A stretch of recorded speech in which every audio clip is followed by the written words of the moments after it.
El dolor de cabeza es uno de los problemas de salud más habituales también durante la edad escolar. Sabemos que la prevalencia es mayor en los adultos, comprendidos entre los 20, 55 y 60 años, pero también durante la niñez y durante la adolescencia es uno de los problemas de salud que generan una mayor discapacidad, absentismo escolar y generan una gran incertidumbre y preocupación tanto para los niños como para los padres. Estos se ven obligados a buscar múltiples profesionales para realizar diagnósticos o tratamientos que habitualmente están basados en la farmacología. Con lo cual tenemos que comprender que el dolor de cabeza es multifactorial y su abordaje debe de ser multidisciplinar, es decir, diferentes especialistas en dolor de cabeza, como pueden ser neuropediatras, psicólogos, fisioterapeutas o enfermeros, que realicen un abordaje lo más enfocado desde un enfoque biopsicosocial, teniendo en cuenta aspectos biológicos, psicológicos, como también sociales, que precisamente durante esta videopresentación os voy a comentar. Vamos a comentar un poco algunos factores biológicos que pueden estar presentes, pero sobre todo vamos a tener una perspectiva de cómo los factores sociales pueden influir en la experiencia del dolor de un niño. Según algunos estudios recientes, desde la literatura científica, sabemos que el 88% de los niños y adolescentes sufren dolor de cabeza. Sabemos que es un problema más habitual en la edad adulta, pero por otro lado estamos viendo que también durante la niñez y la adolescencia es un problema muy común. Y esto genera una gran incertidumbre y una gran preocupación tanto en niños como en sus familiares, en sus padres en este caso. Esto genera un gran impacto en la calidad de vida, una discapacidad social y genera también graves repercusiones sobre el rendimiento académico del niño y adolescente en el colegio, en instituto, ¿vale? Donde se ve mermada su asistencia, ¿vale? Por episodios severos, discapacitantes de dolor, y del mismo modo también merma las actividades de la vida diaria como la práctica deportiva habitual, los hobbies, etc.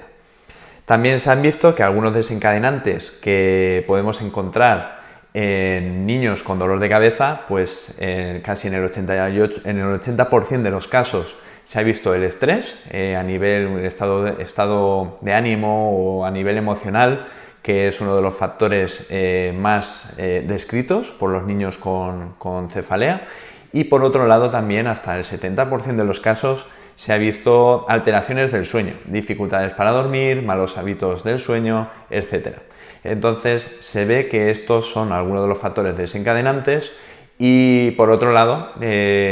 trastornos musculoesqueléticos no es algo nada común en niños, a no ser que haya alguna malformación congénita, tipo síndrome de Down o algún otro tipo de malformación de la columna cervical, pero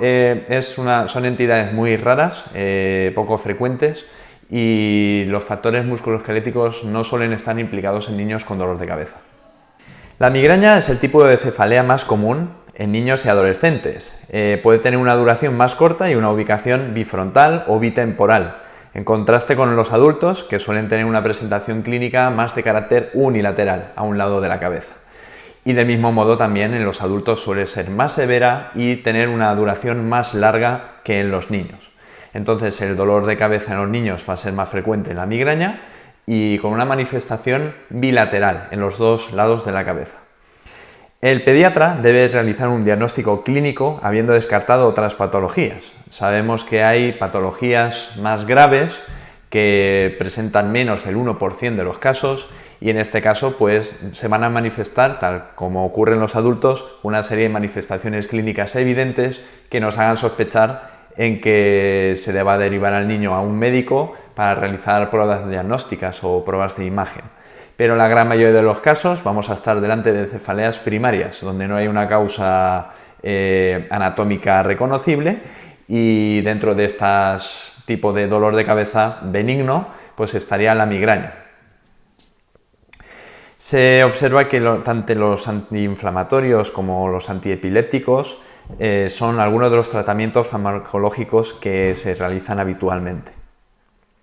Sin embargo, según los estudios Cochrane de revisiones de metaanálisis, los estudios de más calidad que hay en la investigación se ha observado que, por ejemplo, el ibuprofeno, simplemente hay 2 ensayos de baja calidad donde se muestran unos efectos significativos, ¿vale? Pero estamos hablando de que solo hay 2 ensayos clínicos de muy baja calidad y tampoco se puede aconsejar el uso de ibuprofeno como tratamiento de primera elección.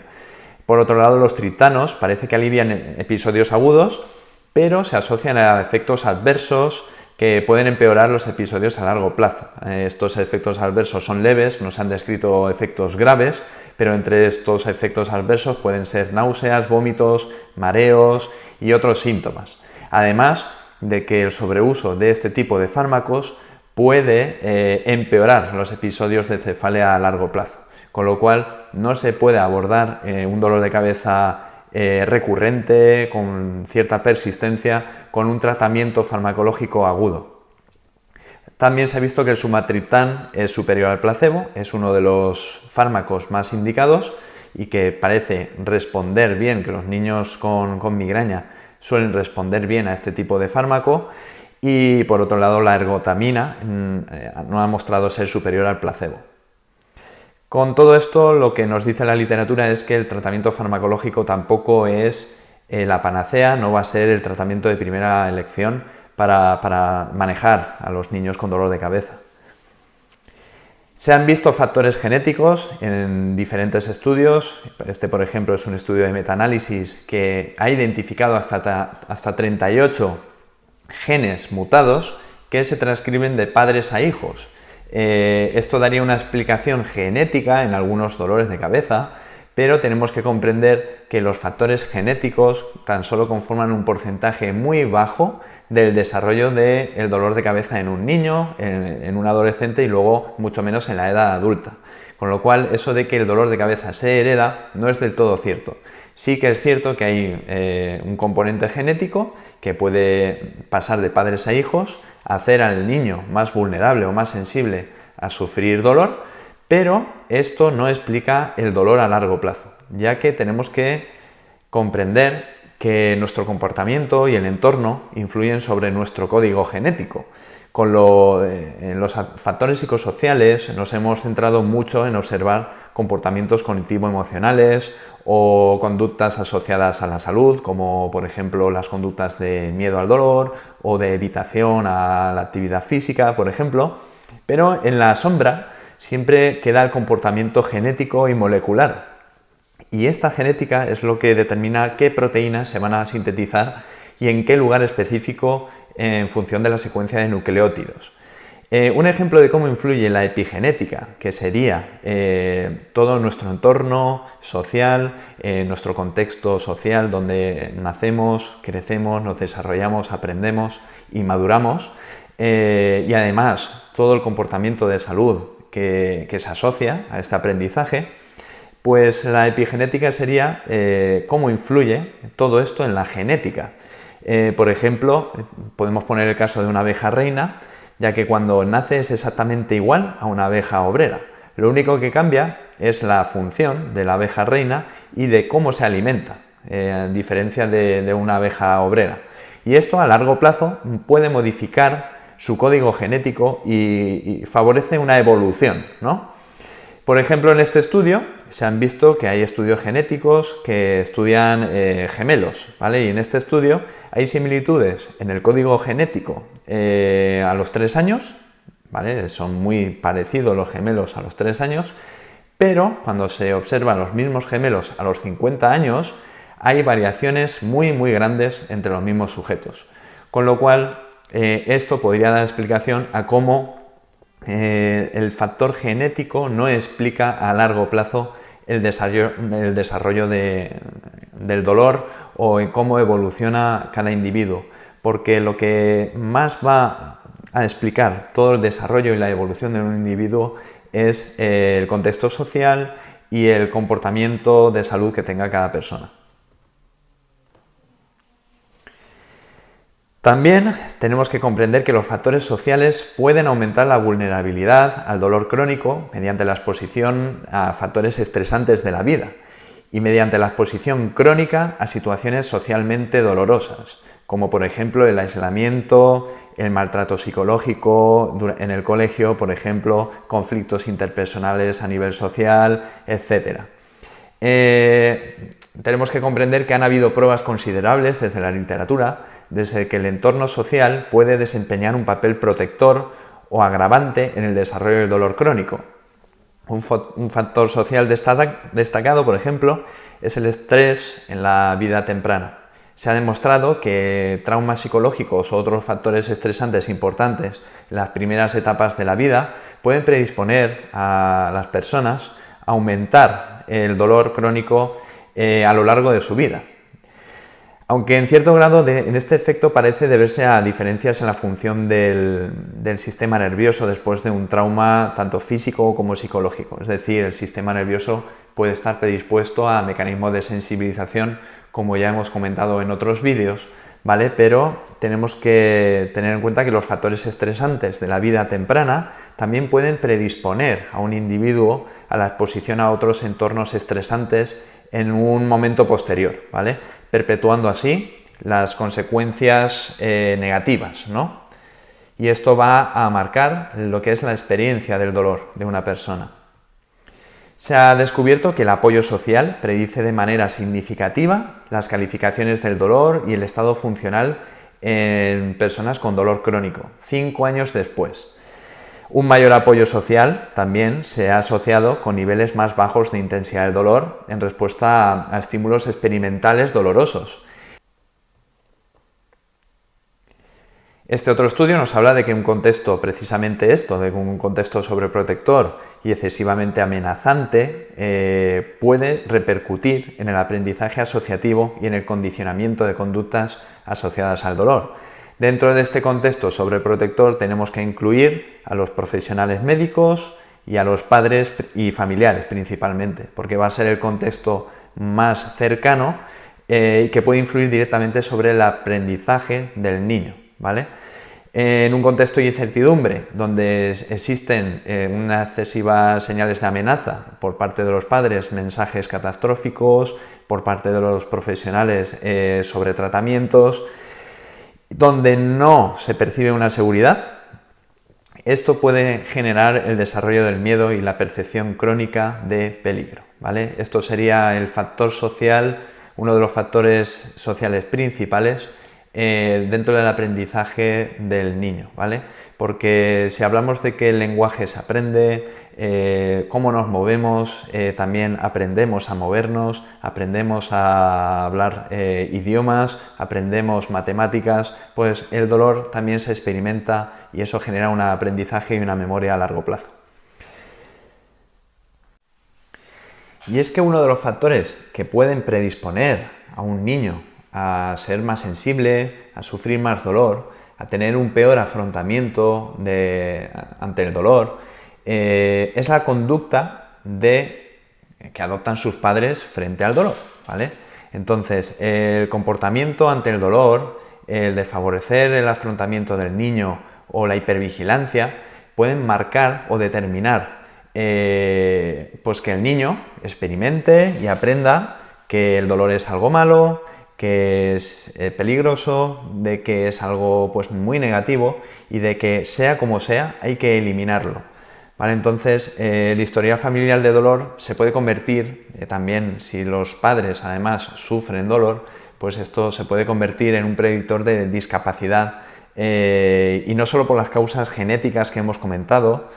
sino también por los comportamientos sociales, el aprendizaje social que envuelve al aprendizaje del niño. Esto es muy importante. Y además también se ha visto que aquellos padres con conductas catastrofistas, que priorizan su actuación ante el dolor de sus hijos, con comportamiento de control del dolor, evitación de las posibles causas, por ejemplo, hay que intentar evitar hacer esta actividad deportiva, o hay que ir como sea al profesional para que le dé algo para quitar el dolor, pues todo esto, el intentar eliminar el dolor y reducir como sea el dolor del niño porque es algo malo, esto puede favorecer a que el niño difícilmente tome estrategias para fomentar la actividad y esto va a repercutir gravemente en su educación. El niño no va a tener herramientas desde pequeño para afrontar de una forma autosuficiente cualquier episodio adverso en su vida, ¿vale? Con lo cual, esto puede directamente repercutir en su entorno familiar, educacional y además en sus hobbies habituales. Un punto clave es cuando aparece ese primer episodio de dolor en un niño, porque se ha visto que la atención médica, los mensajes que se transmiten, cómo se interpreta toda la información que tanto los padres como el profesional médico están dialogando y el niño cómo percibe y cómo interpreta y qué significado le da a toda esa información, además de los diferentes procedimientos médicos que ha recibido, ya sean invasivos, farmacológicos o sea del tipo que sea, puede influir directamente en la percepción del dolor a largo plazo, en cómo el niño percibe y experimenta el dolor, con lo cual tenemos que comprender que el dolor también va a ser una memoria y esta memoria va ligada a una experiencia vital, un aprendizaje, ¿vale? Con lo cual cada experiencia frente al dolor es un aprendizaje nuevo. Entonces el primer episodio de dolor, ese dolor agudo, cómo se maneja ese primer episodio en el niño, puede ser un factor social determinante en esta experiencia del dolor, ¿vale? Se ha visto además que los niños que han sufrido experiencias de dolor en relación a diferentes tipos de procedimiento graban en su memoria el procesamiento de dicho dolor y en etapas posteriores de sus vidas accederán a dicha memoria para elaborar la percepción en base a la experiencia previa, con lo cual un primer episodio, una experiencia dolorosa, puede predecir futuras experiencias dolorosas a lo largo del tiempo, con lo cual tenemos que ver este artículo, que es un artículo interesante, en el que hacen un estudio en el que se aplica experimentalmente un estímulo doloroso a 120 niños entre 8 y 12 años, ¿vale? Y miden su valoración subjetiva para después, a las 2 semanas, valorar mediante la encuesta el recuerdo y las expectativas que tienen los niños en relación al episodio pasado. Y al mes siguiente se vuelve a aplicar un estímulo doloroso y la valoración por parte de los niños. Los resultados mostraron que el recuerdo, la memoria de la experiencia del dolor, era un factor predictivo de la siguiente valoración del dolor, incluso más fiable que la valoración inicial de la experiencia del dolor. Con lo cual tenemos que tener en mente que los niños con un recuerdo, una memoria negativa o aversiva frente a aquel episodio de dolor, pues pueden mostrar puntuaciones más altas de dolor en episodios posteriores.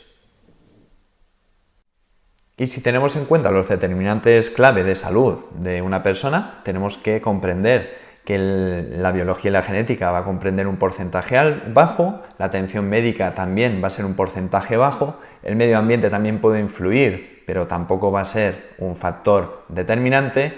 y si nos fijamos tanto en el entorno social como el estilo de vida y la conducta individual van a conformar más del 50% de la salud de una persona. Con lo cual, cuando hablamos de dolor, cuando hablamos de la experiencia de un niño con dolor de cabeza, tenemos que comprender que el entorno social va a ser un factor determinante, donde el niño nace, el contexto familiar, todo ese al colegio donde va, los compañeros con los que se junta,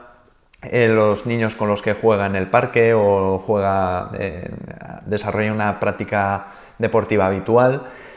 Todo eso va a ser el entorno social y va a ser un estresor externo fundamental, que eso puede generar o ir ligado, tener una correlación bastante alta con el estilo de vida y las conductas individuales, factores psicológicos, comportamentales, afrontamiento frente a cualquier problema de salud y, por supuesto, afrontamiento, la capacidad de afrontar el dolor. Con lo cual, si atendemos un poco a todos los factores que pueden perpetuar la memoria del dolor y la experiencia del dolor y el aprendizaje de los niños, tenemos que comprender que desde un enfoque multidisciplinar con diferentes profesionales de la salud habría que adquirir mayores estrategias educacionales tanto en los niños con dolor como en los familiares, porque los mensajes que se van a transmitir al niño van a ser fundamentales desde la edad temprana para un mejor desarrollo y un mejor afrontamiento y mejor autoeficacia en años posteriores. Con lo cual, espero que esta video presentación haya aportado un poquito de luz al respecto.